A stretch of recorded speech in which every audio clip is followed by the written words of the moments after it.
From Thales' first splash of wonder to Plotinus's mystical summit, ancient philosophy is our timeless toolkit.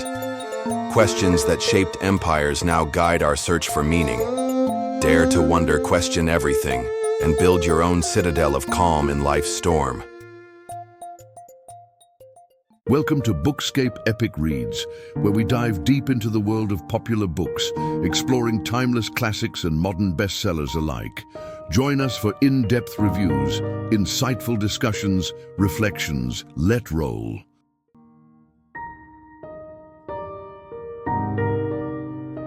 In the centuries after Alexander's conquests, the glittering polis culture of classical Athens gave way to a broader Mediterranean world, an age of roaming merchants, eclectic courts, and cosmopolitan hubs where old certainties crumbled beneath new horizons. Stocks cast this Hellenistic era as philosophy's great experiment in practical wisdom. No longer content to parse the architecture of being, thinkers now asked, "How can I find tranquility amid life's turbulence?" He begins with the Stoics, whose school was founded by Zeno of Citium in the painted colonnade of the Stoa Poikile in Athens. Stocks paints Zeno's daily routine, rising before dawn to meditate on virtue, teaching his students that the cosmos itself is a single, living being infused by the divine logos. Under his successors Cleanthes and Chrysippus, Stoicism evolved. A rigorous ethics. True freedom means aligning one's will with nature's rational order, welcoming joy and sorrow alike as expressions of the same universal reason. Stocks brings this to life through the image of a Stoic merchant sailing on a stormy sea, unmoved by thunder and spray because his inner citadel, his practiced ascent to each moment, remains unshaken. By contrast, Epicureanism, as Stocks recounts, offered a gentler path to peace. Founded by Epicurus in his lush garden near Athens, the school taught that pleasure, defined as the absence of pain, was life's ultimate goal. Stocks guides us down fragrant pathways where disciples gathered to hear Epicurus debunk superstitions of divine wrath and the fear of death, championing instead a measured hedonism, simple meals with friends, philosophical conversation, and the calm delight of a life lived in accordance with nature's modest needs. He paints Lucretius, centuries later, as the poet-scientist whose epic On the Nature of Things wove atomism into sublime verse, reminding readers that we are but swirls of matter in an endless void, nothing to fear, everything to cherish, in its fleeting beauty. Then Stocks turns to the skeptics, a loose constellation of thinkers who arose from Pyrrho's early wanderings in India and Anaximanes's later revivals. Skepticism, he shows us, is less a doctrine than a practice of suspended judgment, epoche, to attain ataraxia, the serene calm of unfettered mind. Stocks recreates the scene of Sextus Empiricus, describing how a skeptic might hear conflicting testimonies about the world, one side insisting fire is hot, another proposing it is cold, and simply withhold assent, neither affirming nor denying.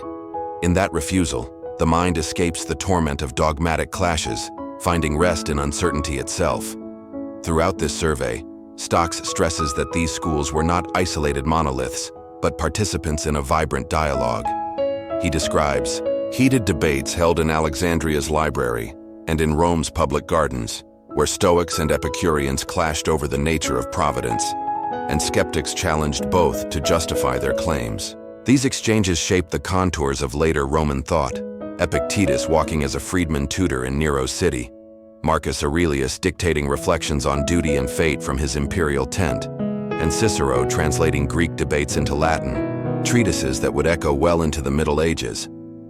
Ultimately, Stocks argues, the Hellenistic schools offered humanity enduring tools for resilience, Stoic courage in the face of adversity, Epicurean moderation to savor life's simple joys, and skeptic openness to embrace mystery.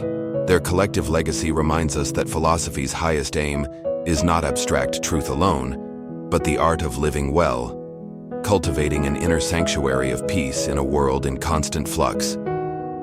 In the waning centuries of the ancient world, as the thunder of legions faded and the flickering torches of pagan ritual gave way to new faiths, a final flowering of Greek metaphysics arose under the banner of Neoplatonism, an intricate tapestry of mystical ascent, hierarchical being, and the soul's yearning for reunion with the divine. Stocks opens this chapter by inviting us into Plotinus's study in Rome, where in the mid-3rd century CE the great philosopher would withdraw each night, candlelight flickering on scrolls of Plato as he composed his Enneads. Here, beyond the shifting sands of empire, Plotinus heard a still small voice calling him toward the One, that ineffable source beyond all attributes, beyond even being itself. From this summit of the One, Stocks leads us gently down the cascading levels of reality. First comes the nous, the divine intellect in which the Platonic forms dwell eternally, a realm alive with archetypal patterns of beauty, justice, and truth. Then flows the world soul, a living principle weaving individual souls into the fabric of cosmic harmony. Plotinus's prose, as Stocks renders it, is suffused with awe. The soul's descent is likened to a drop of perfume falling from a fragrant flower, its essence dispersed yet still longing to return to its source. Yet he balances this vision of ecstatic union with rigorous analysis, showing how the Neoplatonic system synthesizes Plato's dualism and Aristotle's categories into a soaring, yet structured, metaphysical edifice. Stocks next traces the work of Porphyry, the faithful student who organized and edited the Enneads, producing the first guidebook to Neoplatonism and penning the famous Isagoge, which would shape logic studies for a millennium. We glimpse Porphyry's own battles, his attempts to reconcile pagan philosophy with Christian critics, his vehement defense of vegetarianism as an ethical discipline, and his careful commentaries on Aristotle's more opaque treatises. Through Stocks' eyes, Porphyry is both gatekeeper and interpreter, ensuring that Plotinus's mystical vision found clarity and longevity. The narrative then sweeps eastward to the Syrian town of Apamea, where Iamblichus of Chalcis introduced a more ritualized, theurgic dimension to Neoplatonism. Stocks draws a vivid portrait of theurgy's ceremonial rites, incantations, sacred images, and talismanic powers, as tools for the soul to overcome the fallenness of matter and to rekindle its inherent divinity. This practical turn ignited fierce debate. For Plotinus, true ascent was purely contemplative, whereas Iamblichus insisted that human agencies, properly consecrated, could effect real communion with the gods. Stocks juxtaposes their letters and treatises, revealing a philosophical schism that would shape late antique spirituality. In Proclus's hands, writing in 5th century Athens, Neoplatonism attained its grandest expression, a towering corpus of commentaries, hymns, and systematic expositions that mapped out over 30 levels of reality, each presided over by intermediary henads, or divine unities. Stocks immerses us in Proclus's academy, where students chanted hymns to the All and studied the geometry of Plato's Timaeus as a blueprint for cosmic order. Here, philosophy and ritual merge seamlessly. Mathematical harmonies become pathways of the soul. Ethical precepts mirror celestial symmetries, and every act of learning is an act of worship. Finally, Stocks brings us to the twilight of antiquity, showing how Neoplatonism's luminescence radiated into the Christian, Jewish, and Islamic worlds. We see Augustine wrestling with the One's transcendent simplicity, even as he embraces a personal God.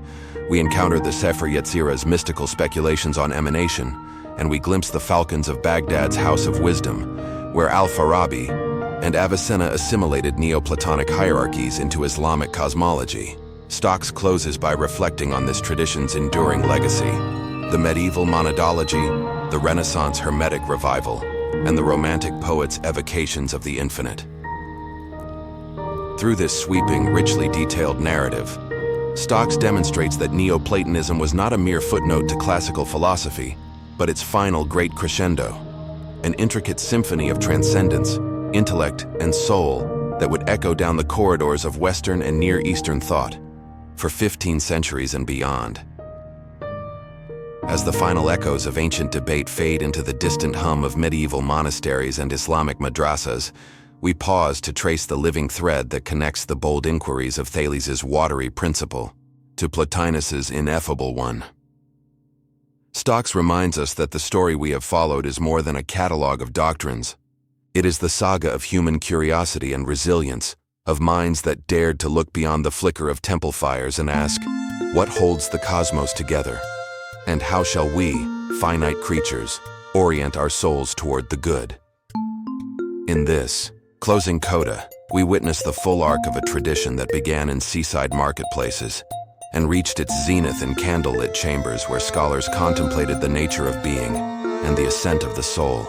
We see how each generation, pre-Socratics probing the archaic of reality, Socrates and Plato turning philosophy inward toward ethics and polity, Aristotle systematizing knowledge from the biology of living things to the logic of thought, the Hellenistic schools crafting practical arts of living, and the Neoplatonists weaving mystic hierarchies of being, built upon and yet transcended its predecessors.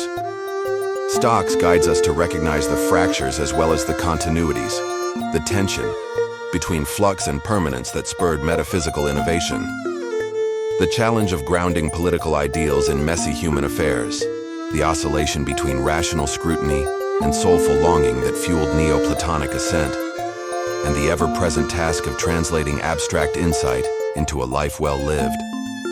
This is a story of dialogue among thinkers, between schools, across cultures, and of transmission, as Greek treatises were copied, commented upon, and carried by traders, pilgrims, and conquerors into new worlds. Ultimately, the narrative draws us back to our own moment, inviting us to see philosophy not as an antiquarian pursuit, but as an enduring practice, a way of sharpening our vision, of asking bold questions in the face of uncertainty, and of forging inner resources to navigate life's tempests. Just as the Stoics found their citadel of calm amid Hellenistic upheaval, and the Epicureans cultivated simple joys in a restless age, so too are we heirs to this ancient inheritance. Stocks's final words beckon us to take up the mantle, to continue that grand conversation, to test age-old insights against contemporary crises, and to remember that, at its heart, philosophy is an act of courage. The courage to wonder, to question, and to seek the light of wisdom in a world that never ceases to surprise us. Don't forget to comment, like, and subscribe.